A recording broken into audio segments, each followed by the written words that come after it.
اعوذ باللہ من الشیطان الرجیم بسم اللہ الرحمن الرحیم السلام علیکم ورحمۃ اللہ وبرکاتہ۔ اور بعض ان میں سے پیغمبر کو اعزا دیتے ہیں اور کہتے ہیں کہ یہ شخص نرا کان ہے۔ کہہ دے وہ کان تمہاری بھلائی کے لیے ہے، اللہ پر یقین رکھتا ہے اور مسلمانوں کی بات کا یقین کرتا ہے، اور تم میں سے ایمان والوں کے حق میں رحمت ہے۔ ان میں سے بعض لوگ اللہ کے رسول کو تکلیف دیتے ہیں یہ کہہ کر کہ یہ شخص تو نرا کان ہے، یعنی اللہ کی وحی کے ذریعے جو بھی سنتے ہیں اس پہ یقین کرتے ہیں۔ تو کہہ دیجئے اے نبی صلی اللہ علیہ وآلہ وسلم کہ یہ کان تمہاری بھلائی کے لیے ہے، جو خیر وصول کرتا ہے، جو خیر قبول کرتا ہے اور تم تک پہنچا دیتا ہے، جو سنتا ہے اور اللہ پہ یقین رکھتا ہے کہ جو رب کہہ رہا ہے وہ میرے خیال سے افضل ہے، اس خیال میں بھلائی ہے، اور یقین رکھتا ہے کہ اس میں مومنوں کے لیے بھلائی ہے اور اللہ کا فضل ہے۔ تو جمعے کا دن ہے، کافی ضروری کام کر رہی تھی، کوشش یہ تھی کہ کام کو مکمل کر لوں کہ کان میں اذان کی آواز آ گئی اور دوسری آواز آئی دل سے کہ اے ایمان والو، جب جمعے کے دن نماز کے لیے اذان دی جائے تو ذکر الہی کی طرف لپکو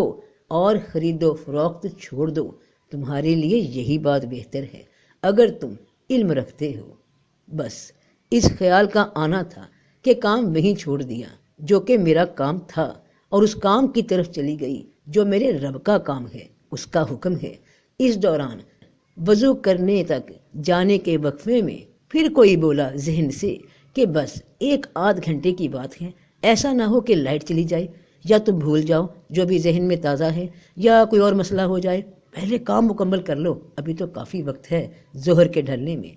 میں نے اسے پہچان لیا کہ اب میرے اندر کون بولا، میرا ذہن بولا، میں خود بولی، میرا نفس بولا، اور میں نے اسے بھی پہچان لیا جو میرے دل میں بولا تھا کہ ذکر الہی کی طرف لپکو، یہ بہتر ہے تمہارے کام سے، تمہاری خرید و فروخت سے۔ تو یہ آواز میرے رب کی تھی، میرا خیال اور رب کا خیال دونوں ہی خیال کی شکل میں ہی مجھے گھیرے ہوئے ہیں، اور میرا کام ہے کہ میں چوکیدار بن کر اپنے خیالات پہ دربان بن جاؤں، ایسے ذہنی خیالات کو اپنے پہ حاوی نہ ہونے دوں جو میرے دل کے خیالات کو منتشر کریں، کیونکہ میرا رب فرماتا ہے کہ اور کہہ دو کہ سچی بات تمہارے رب کی طرف سے ہے، پھر جو چاہے مان لے اور جو چاہے انکار کر دے۔ تو سچی بات، سچا خیال جو میرے من میں آیا وہ میرے رب کی بات تھی، اور جو خیال اس میں دخل دے رہا تھا وہ میرے نفس کے خیال ہیں۔ تو میرا کام کیا ہے کہ میں ایسے خیالات کو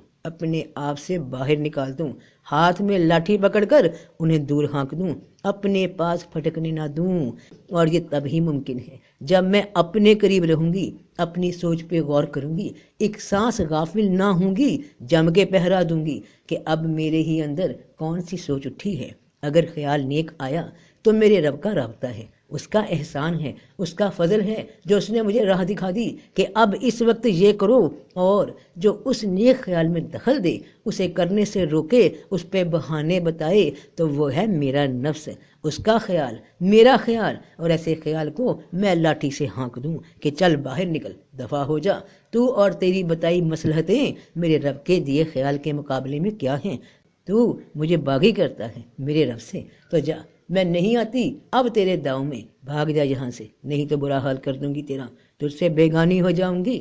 تو کیا معلوم ہے بہن بھائیوں، بیٹے بیٹیوں، یہ بڑا ڈھیٹ ہے، اپنی کوشش چھوڑتا ہی نہیں۔ اس نے دیکھا کہ وضو تو کر لیا اس نے، نماز پہ بھی قیام میں بھی داخل ہو گئی، تو ادھر سے زبان کہہ رہی ہے کہ الحمدللہ رب العالمین، اور ذہن بنانے لگا تصور اس کام کا جو بھی درمیان میں چھوڑ کر نماز کی طرف آئی۔ ذہن میں آنے لگا کہ کیوں کام کر رہی تھی، اور جلدی جلدی نماز پڑھ لو، ابھی تو وہ کرنا ہے، یہ کرنا ہے، شکلیں بننے لگیں، اس کے ہیولے بنانے لگا کہ نماز پڑھ کر کام کو ایسے کیا جائے گا۔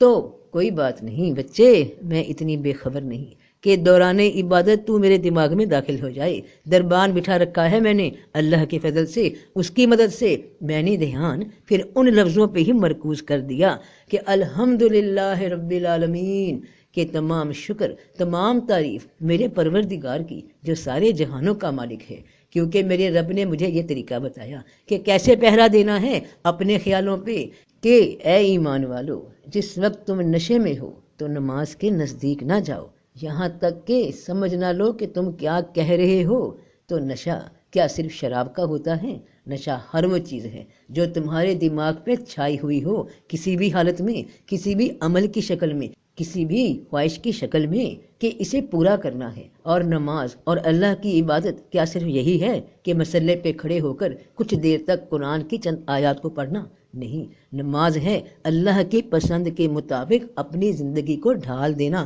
پورا زندگی کا نظام اللہ کی رضا کے مطابق ہو جانا۔ تو جس وقت کسی شے کے نشے میں ہو، تم پہ کوئی نفسی خیال سوار ہو، تو زندگی کا روزمرہ کا نظام اس میں تب تک عمل نہ کرنا کوئی جب تک کہ تم سمجھ نہ لو کہ کیا کر رہے ہو، یعنی اپنی سوچ پہ، ارادے پہ نظر نہ کر لو کہ جس کام کو کرنے کا خیال آ رہا ہے یہ نیک ہے یا برا۔ اتنے قریب ہو جاؤ اپنے آپ سے کہ فرق جان سکو رب کی آواز اور اپنے نفس کی آواز میں، کہ دل میں اٹھنے والی صدا رب کی ہے یا تمہاری۔ اگر تمہاری ہے تو لازمی رب کے کسی حکم کے خلاف ہے، تو بس پہچان لینا اور دربان بن کر اس برے خیال کو، اس نفسی خیال کو دھکے مار کر اپنے آپ سے باہر نکال دینا۔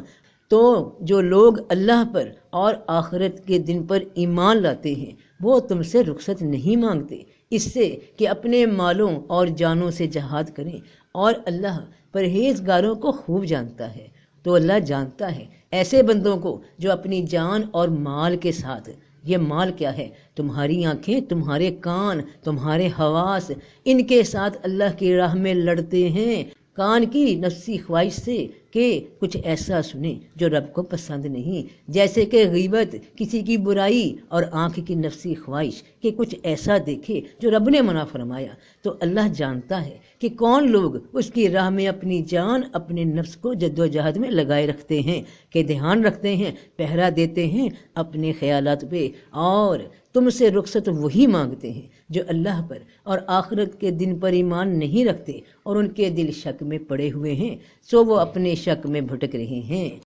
سو اپنے خیالات میں ہی بھٹک رہے ہیں، انہی کی طرف کان لگائے ہوئے ہیں، انہیں صرف اپنی آواز سنائی دیتی ہے، اور اس طرح وہ اللہ کے بھیجے حکم کو جو رسول پاک صلی اللہ علیہ وآلہ وسلم کے مبارک پاک کان تک پہنچا، جو انہوں نے وحی کے ذریعے سنا اور اللہ کی مخلوق تک، ہم تک پہنچا دیا، تو اس سے انکار کرنے والے، ان حکموں کو نہ ماننے والے وہی ہیں جو اپنے خیالات کی گرفت میں ہیں۔ تو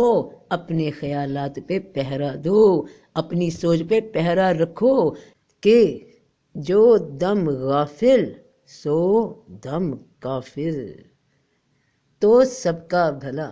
سب کی خیر، جیتے رہو بہن بھائیوں، بیٹے بیٹیوں، فی امان اللہ۔